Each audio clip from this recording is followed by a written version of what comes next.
I'm really very glad that you are here. I'm glad to. You really don't look tired at all, not even a little bit, it seems. I could have done another 5 stages. Maybe there would have been some more changes in the standings. How was the country itself? How were you received? What are your impressions of Saudi Arabia? At first, there was a lot of controversy before the rally itself that there might be some problems related to Saudi Arabian culture, but they didn't make us feel that way at all because, when we're closed off in the bivouac, what happens in the bivouac stays in the bivouac, right? And you couldn't really feel anything like that either. And when there were women in the assistance teams, they also said that they didn't really feel that women were treated badly here. Of course, we were also a bit of a priority during the rally. I think that's also why, but all the myths related to it being hard on a daily basis, I think those have also been debunked. We started off with a bang because usually the first stage is about, from 30 to 80 kilometers. And we always treated it as a kind of prologue before the whole rally to more or less establish our positions and ride in our own group.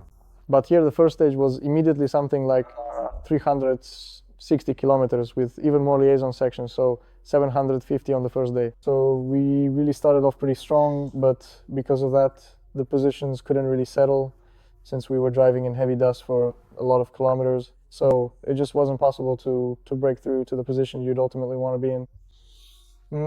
And as for the terrain itself, it kept changing all the time because we were driving. The start of the rally was very technical, over rocks, dried up riverbeds, through mountains, some canyons. And then the second week became much sandier dunes, sand, and very fast sections like 175 kilometers per hour. And what about the fans? Because South America is so lively, right? Well, over there you could really see that people live for the rally. Were there also such diehard fans here, or only those who came from abroad? Here there was a bit of a drought when it came to fans because in South America even now, I was showing the guys a video of us entering Bolivia. There for 50 kilometers straight, people were standing by the roads the whole time and it was crowds of them. There were actually 500,000 people along that stretch, whereas here, well, there were really very few fans.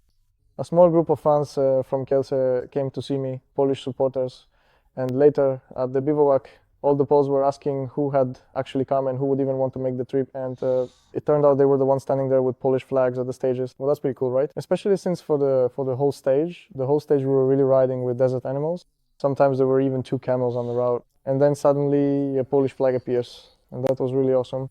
Dakar itself. When it comes to organization, you could feel the difference between how it was before and how it is now, especially regarding logistical and non-logistical issues? Or was it just the same old Dakar, just in a new location? In terms of organization and logistics, I think the organizer actually anticipated everything pretty well. No one had any problems getting from bivouac to bivouac. The organizer himself provided the same structure at every bivouac, and there were no delays with that either. There were catering services, medical facilities, and some press offices. Everything was in order. And as for the rally itself, really, compared to other Dakars, the whole organization was exactly the same. The only difference was that we changed the location to Saudi Arabia. But you said it was fast. It was fast. In the second week, I think even the organizers themselves didn't quite anticipate just how fast both the cars and we would be going because, well, in some other rallies, even in the World Cup, it happens that during a rally we might hit 170, 175 kilometers per hour once or twice at most. Yes. Here there was a stage where, well, there was a straight stretch, for example, 15 kilometers long, where I had the throttle fully pressed the entire time. After 15 kilometers, there was a slight change in the geographical direction, about 30 degrees to the right, where, in fact, I didn't even have to let off the throttle, and the speed was constantly 160, 165, 170, 160, depending on what kind of surface I was driving on, whether the tire had a lot of resistance or not, but I really liked those fast sections. You like them. And how did you feel about the fact that you were getting the roadbooks right before the stages? The rules were the same for everyone. Of course, you couldn't look through the map and spot the tougher sections because sometimes just by glancing at the map, you can tell where things might get tricky and mark it. So, to pay extra attention to the roadbook. But the rules were the same for everyone, so we just had a bit more rest the day before. And did that make a difference? Because we know that before there were mapmen in the factory teams. There still are. It's just that they would use them when they got the roadbook the day before, right? But now when the roadbook was handed out in the morning, they didn't use them. And in my opinion, those differences got smaller on some stages. Did that affect the safety of the participants? The fact that you didn't have the roadbook beforehand? What do you think? In my opinion, the Roadbook was very well made. You paid tribute to Paulo, and there was a stop for one day. Yes. And in my opinion, that day off was necessary for everyone because unfortunately, the whole leading group, including myself and a few riders behind me, witnessed that situation.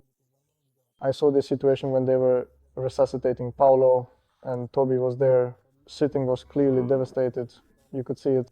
You didn't need to be a psychologist to notice that Stefan Spico was standing there, and the medics were over Paulo, trying to, well, bring him back, right? So as I was passing by, I already knew that things were very bad, and I hoped they would cancel the stage as soon as possible, that they just call it off and tell us to head to the finish, because it was really hard to keep riding. It was truly and incredibly difficult to ride those next 230 grueling kilometers or so, knowing that someone just like you, a fellow rider on a motorcycle, and even with much more extensive experience, such an incredibly fast and skilled rider, is tragically no longer alive, because he was just riding the very same route you're supposed to take, and now sadly he's gone. So that situation was extremely difficult, and I was also unlucky enough to have seen a bit too much, and for sure that rest day the organizer arranged was helpful for everyone.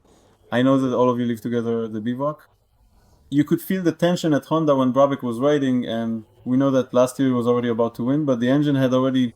For 2 years in a row, it was like Tate was about to win, and then just a stage or two before the finish, Honda suddenly broke down. So I personally spoke with him both before and after the rally, and I wished him a win, even though I do have a lot of affection for KTM and the guys from that team. So Ricky really deserved that victory, because for 2 rallies in a row he was leading, and in the end, a breakdown really not his fault took him out of the fight for the win. And here again, he showed that he rode consistently. He didn't actually win a lot of stages in this rally, because he won maybe 2 or 3 stages in total. But as someone once wisely said about this rally, it's not the fastest who wins here, but the best. And that's exactly what proves true in this rally. And Ricky finally won this rally for himself. And I guess that's your trademark too, that consistency. Because we saw that you didn't take risks during this rally on the stages. Well, maybe a little on the last one, because I felt like I had the potential to go faster there. I had a good group of competitors. Stefan Zabiko started ahead of me, so on the last stage I pushed the gas a bit more. I got scolded by a lot of people for that. I mean, it was a positive kind of scolding, like for my parents, because they were sitting there with their hands shaking. But on that stage I had a lot of fun. And as for all the other stages, I always say that I try to ride safely, never going beyond my own comfort zone on the motorcycle. If I feel confident, I ride confidently, right? I remember what you told me before the rally. Where it's allowed, go fast, and where it's not allowed, go slow, right? And that's pretty much how it went. So in the future, maybe you'll be able to open up the throttle a bit more boldly once you get to know Arabia a little better, right?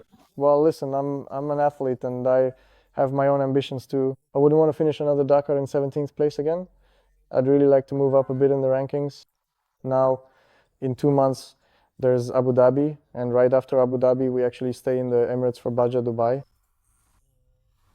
Then it's either Baja Jordan or Kazakhstan. I don't know yet. I still have to check the calendar because I don't remember. Will you still be riding enduro, or is it just Baja and cross country now? No. Just Baja in cross country. When you try to do everything, you end up being average at everything. Yeah. But if you focus on one thing, maybe someday you'll actually achieve something there. Well, last year we did everything, and there was no time to focus on just one thing because there was enduro. Right after enduro, you'd switch to the 450 for Baja. Then right after Baja, I don't know, Silkway, the Dakar bike, and so on, always a different motorcycle, and it was just kind of mediocre. All right. A nice start to the season. Congratulations. It's nice. Thank you very much. Thank you very much for all your incredible effort and valuable assistance. I truly appreciate everything you have done to help me. Your support has been immensely helpful, and I am extremely grateful for it.